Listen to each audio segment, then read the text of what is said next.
The dimensions of this box. Across the top and the bottom is 9 inches.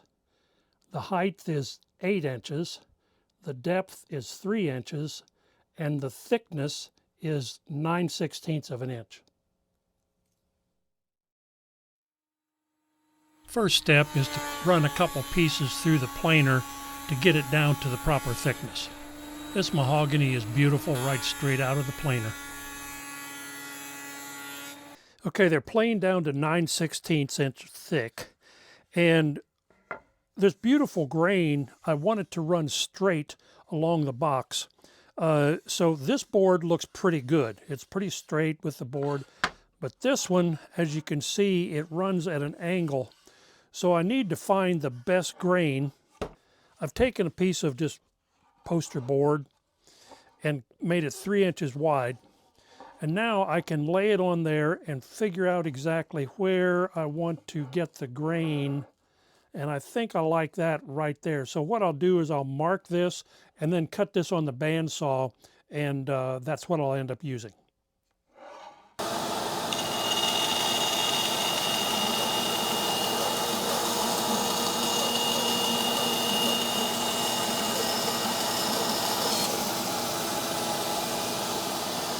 First, I'm going to cut these down to 3.5 inches, then I can fine tune them down to the final width.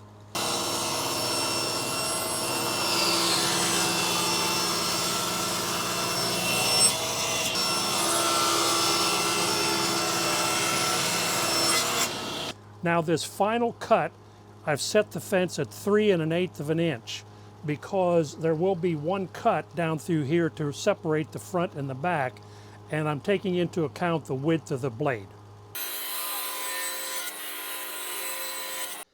Okay, the next part is to set this blade to 45 degrees, and then we'll cut the miters on the ends.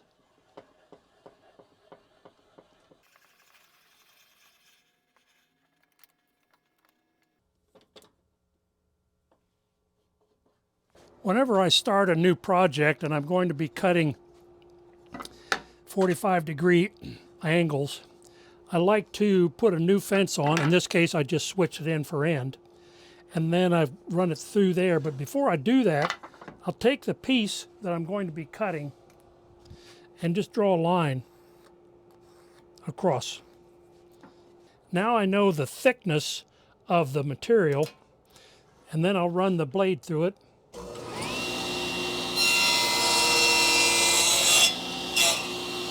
And now whenever I bring the piece up and I have a line on here to mark, I'll know exactly where the blade is going to hit the wood, right there at that spot. Something else that I always do when I change my blade from 90 to 45 is check to make sure that this miter gauge is still square. The next step is to cut a 45 on one end of these two boards.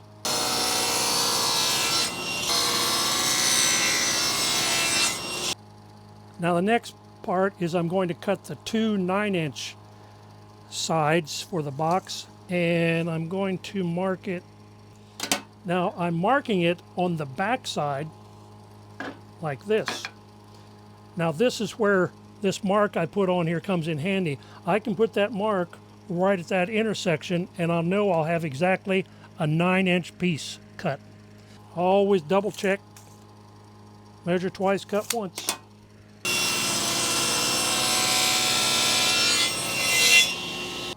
Right on the money, 9 inches. Now then, I'll put this against here and put a little stop block right here. And then I'll cut my other piece.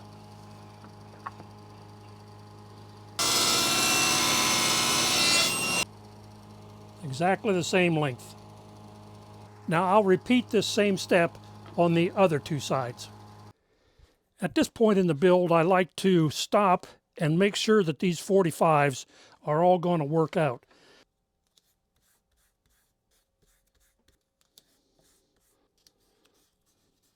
And then just close it all up. This tape just acts like a big old clamp and they just kind of snap together.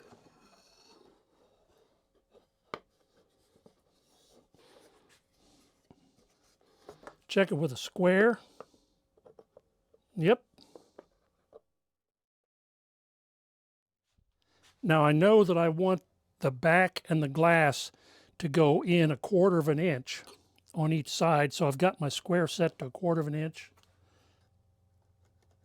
Mark that side, that side. Now I can take my ruler, and now I know what the dimension of the back should be. And the back is going to be a piece of plywood. I've taken 2 1/4-inch pieces of plywood, which is actually 3/16, and glued them together. Okay, I've decided how far I want to recess the back into the sides. That's my dimension there. And it's going to be 1/4 of an inch deep groove, so I've set my depth. And then I need to set the fence right there.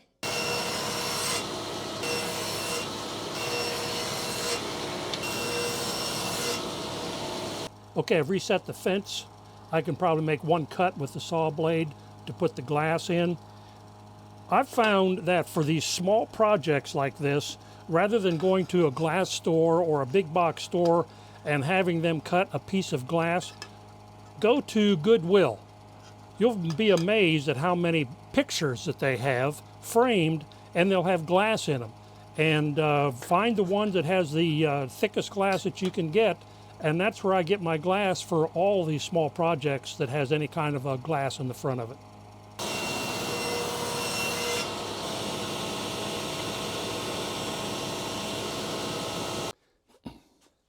So I cut the bottom out to the dimension that I had, and I've reassembled this to make sure it fits, and it fits really well. It's got a little bit of movement in there, but this bottom will get glued in because there's no problem with wood expansion on the plywood, so that will really help secure these 45-degree miter joints also. Okay, I found a piece of glass, and yes, glass will cut you. I already cut my finger right there a little bit. So I found this glass, and I'm going to put it into a square here, and then I'll take the back and put it in against the square because it just, and then I'll take a magic marker and make a line.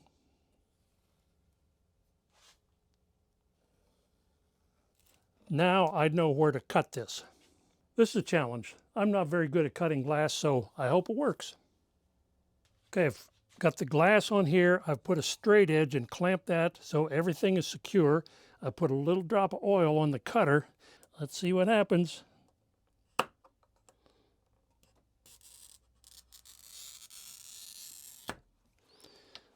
Now then, if everything went all right,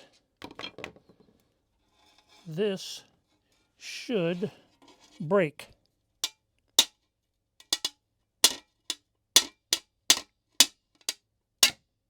Oh my, oh my, oh my. Oh yeah, right on the line. Oh, I'm happy.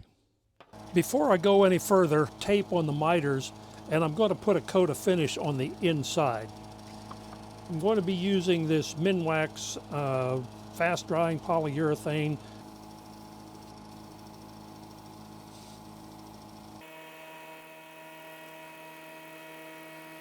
And I'm going to let that finish dry for a while, and I'm going to turn my attention to the back. I need to figure out how to mount these coins so that they are centered. The next thing I'm going to do is I'm just going to take a ruler and find the center of this. So there's the other one. Now there's the center.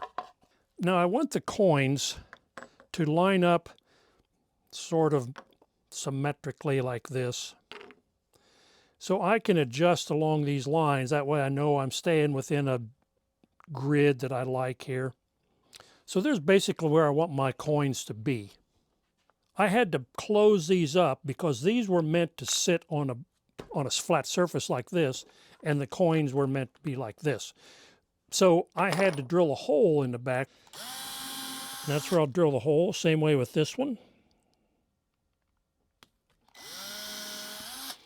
And this one I'll drill right down here. This one is good.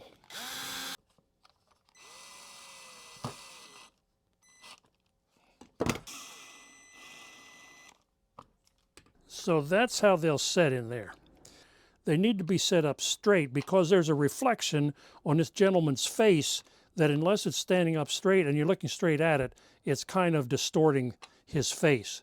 So I've got to move these somehow. I've got a solution for that. What I'm going to do is, up about 1/2 inch above that screw, I'm going to drill another hole. And then from the back side, I'm going to run these screws through this way.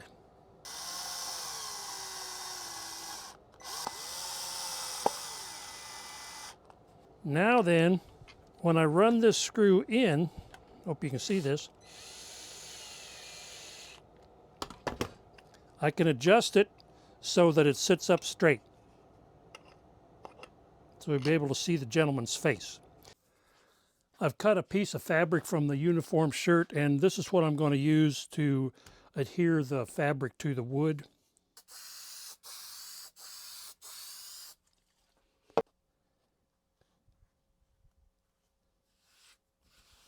Fabric is glued onto that pretty good.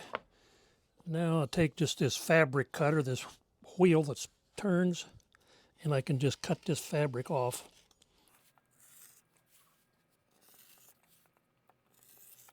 So that makes a nice clean cut. Now I have to transfer these holes through this fabric. Now from the back side, I'm going to use this pick to go through the larger hole.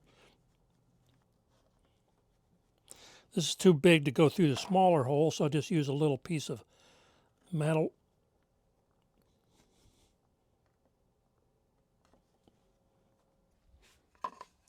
Well, I got the holes punched through the fabric, but I ran into a problem. When I pushed it through this way to cut the thread, the point caught a thread that runs across here. I don't know if you can see it or not, but it just pulled one thread right across there and one right across there. So I can't have that. It probably won't be noticeable, but I'll see it. So I'm going to have to redo this. Okay, the new piece, I've trimmed it off, and I was able to find these holes on the front by just putting my finger over, and then I took and just poked a little teeny hole, then went back with the razor blade and cut an X on each one of the holes. So hopefully that will cut enough threads that it won't rip one out. We'll see. Okay, see if I can do it right this time.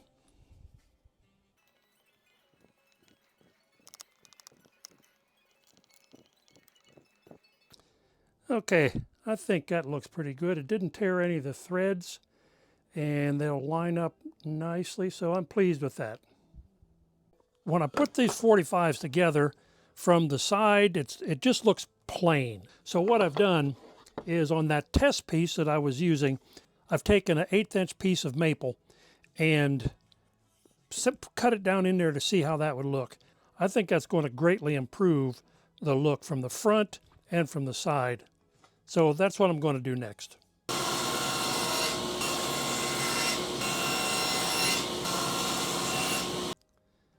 Okay, the vise on my workbench is temporarily tied up with another project, so I made a temporary vise here on this small bench that I'm using.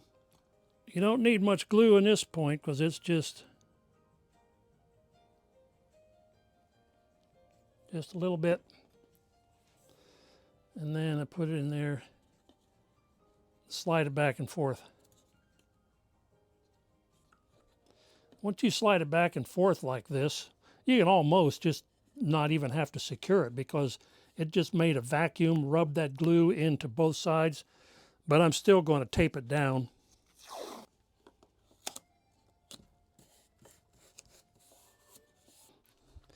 I like to use a small plane for these small things like this. This little Bridge City Tool Works plane, I love this little thing. On something like this, if you use a wider plane, you take the risk of digging into the mahogany on the side here. That's down. See, and it just started to pull up a little bit of mahogany right here, wrapped in there. So it's right down perfect. Love this little plane. Okay, the next step is to cut the front off of this box, and that dimension is going to be 1 inch.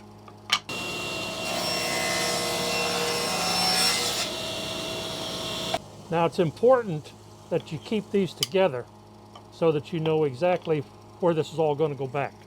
What I've done is I've marked these sides A, B, C, and D. I won't lose track of those. And then I've marked them in the way they're going to lay down here. Okay, now it's time for some glue up.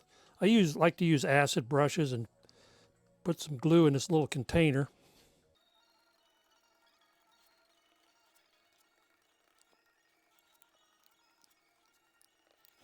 Set that down in there. Now then we're just going to roll it up on itself.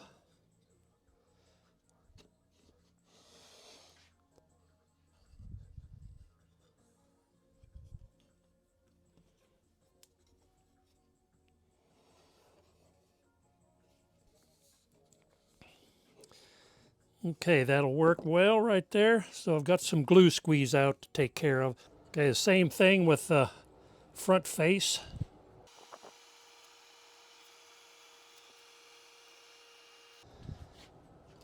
Going to add a little bit of epoxy to where the glass goes in just to help secure this front.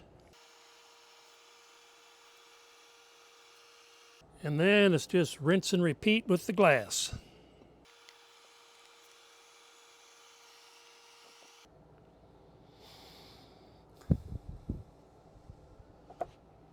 Okay, next I found the center right here and then came in 1.5 inches on each side and put, so there's 3 marks. So I'm going to do that all the way around the box. Now for the magic magnets. These are 5mm magnets. I'm going to drill 3 holes and I'm going to put a magnet in each one. Okay, I've got my drill press set up to drill the holes.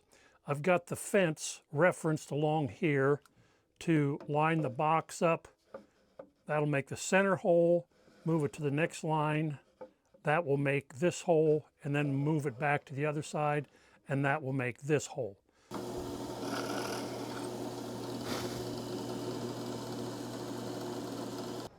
Now do the same thing with the top, and the holes should line up perfectly.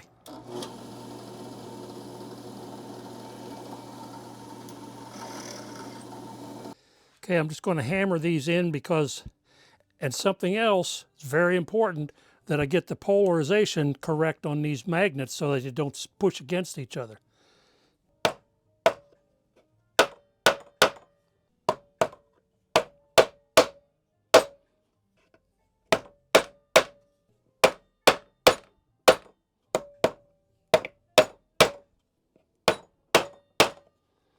So I had 6 magnets in it, and it just wasn't quite strong enough to hold this in when it gets up into a vertical position like this. It just slide off a little bit. So I added 6 more magnets. It holds real well. If it's sitting on the table, you just slide it sideways and it comes off. You could do that on the wall also.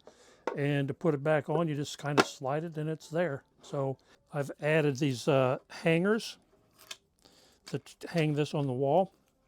So now it's time to do some masking off and start putting a finish on it. Okay, here goes coat number 1. If you like this video, please hit that like and subscribe button. I've got a lot more videos on my channel that I think you would enjoy. So thanks for watching, and I'll see you on my next one.